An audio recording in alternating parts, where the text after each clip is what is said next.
Hey guys, welcome back to the channel. Hope you're having a good one today. I'm the Metal Junkie, and today I'm wrapping up the album Obsolete by Fear Factory. We got 2 tracks left, Resurrection and Timelessness. Can't wait to get into these. This album is so damn good, so heavy, so groovy. A little bit of everything that I want from metal, so let's continue. On track number 9, we got Resurrection. Never heard this before. Like I said, if you're interested, I reacted to every song before this on the first 8 tracks, so Resurrection up next.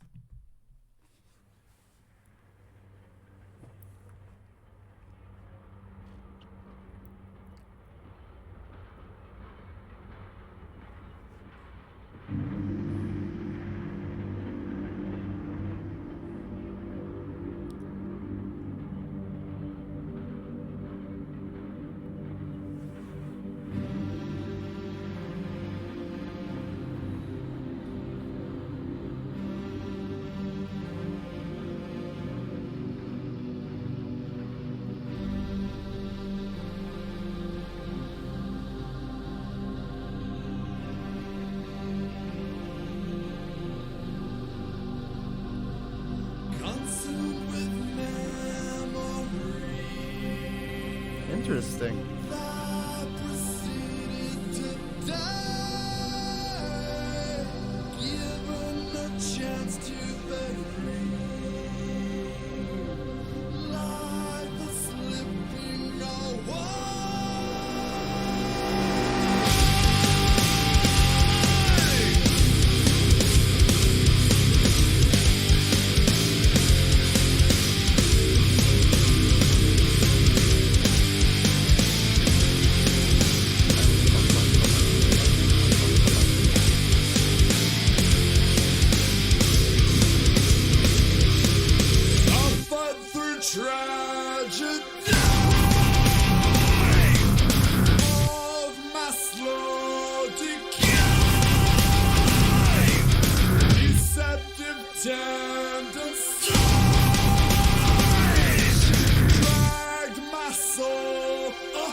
Such an interesting track.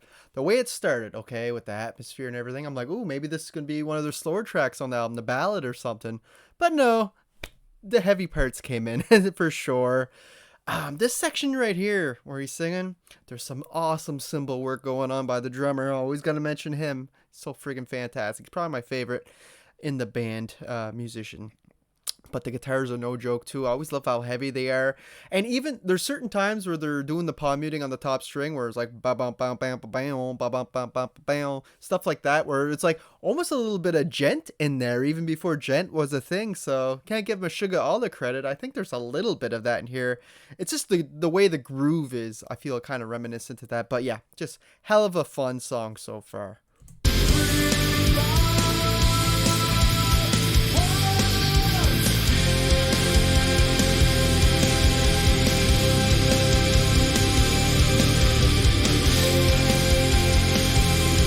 I just want to say those symphonic elements in the background, so good.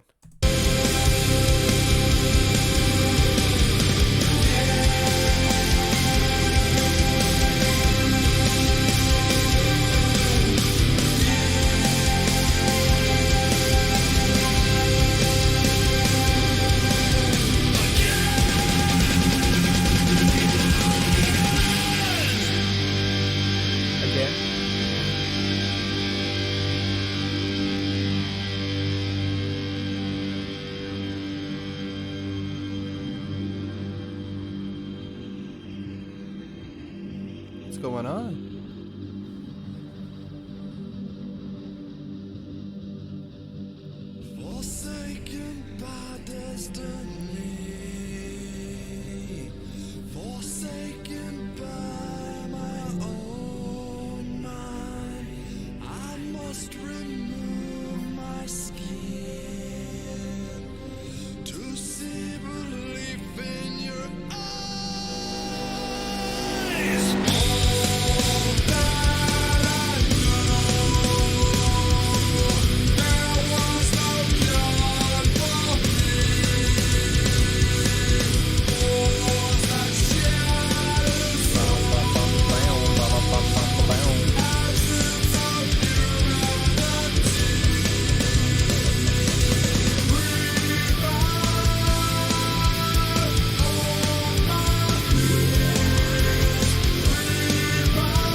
Gotta say, this song is really setting itself apart from the rest of these tracks. There's elements that definitely feel like the other songs, but like the heavy sections, obviously. But the melody here is just so different. I think the best vocals on the entire album is on this track. Like I said, those symphonic elements are awesome. That ba ba ba ba ba bam ba ba ba ba ba bam sections on the guitar is cool, and this section with the awesome vocals also has really good cymbal work. Like I said earlier, so damn good. Let's wrap her up.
Okay, really cool track. Like I said, felt different from the rest of the album, but still fit the album, you know? Like the heavy parts still fit, but it's just a completely different type of song, right? It's like structurally sounding. I absolutely loved it. It was like a breath of fresh air. Even though, like I said, this is a great album, but this song just, I don't know, just gave the B-side more life. It felt like resurrection. Maybe that's why it's called that. But yeah, I just loved every section. Like I said, vocally, probably my favorite on the album. There's cool sections. I like the symphonic elements. I think that's the keys though. But yeah, that added a whole awesome element in the background, which was cool. So yeah, great track. Really great track. It felt very different. We got one left, Timelessness. It's the last track on the album aside from the cover, Cars. So yeah, let's do Timelessness. See how they wrap this concept up.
The album honestly just kept getting less and less predictable as it went on, because didn't know we were getting this as our last track. Now, I said in Resurrection that that was by far my favorite vocals from the band, but dude, this one didn't have any metal whatsoever. It was just the symphonic elements. He had like violins and stuff playing. So it really showcased the vocalist on this track. And dude, I just didn't realize he can hit those notes and like hold on to them, and just a really beautiful voice. You really got to hear it clearly on this one. I just really appreciate that, and it was a nice way to just wrap up this story, you know, with the violins playing and stuff at the end. It just felt very sad. So this one's getting the thumbs up. Surprisingly, it's just not what I expected at all. I was almost waiting like, when's it gonna drop? But then at the halfway mark, I was like, no, I think it's just gonna stay like this the whole time and just kind of play out. Interesting way to wrap up this album. Hell of an album from 1998. Very impressive, ahead of its time, I'd say, especially within this genre. It's heavy. It's got some groove to it. It's catchy. Great instrumentation. So we're talking about the drummer, who I think went off on most of these tracks, with the double foot pedal, the cymbal work, the snare, even on a few tracks, he went crazy. Great bass work that really stood out on multiple tracks, especially Edge Crusher. It sounded like that's cello or whatever, the stand-up bass. And the guitars just were always heavy, like I said, groovy, and they were just so good at coming up with ways of using like the palm muting style riffs, you know, on the upper string. So great band, man, and the vocals were awesome too. So I really enjoyed this. My first full Fear Factory album I ever got to listen to, so this is awesome. Really enjoyed it. I've been hearing great things about their second album as well, so maybe I'll have to check that one out if you guys really like this. And that's all I got for you guys today. Make sure you like and subscribe so you don't miss out on anything in the future. I've been doing full albums like this now recently, so hope you guys are enjoying the content. And until next time, guys, thanks for watching.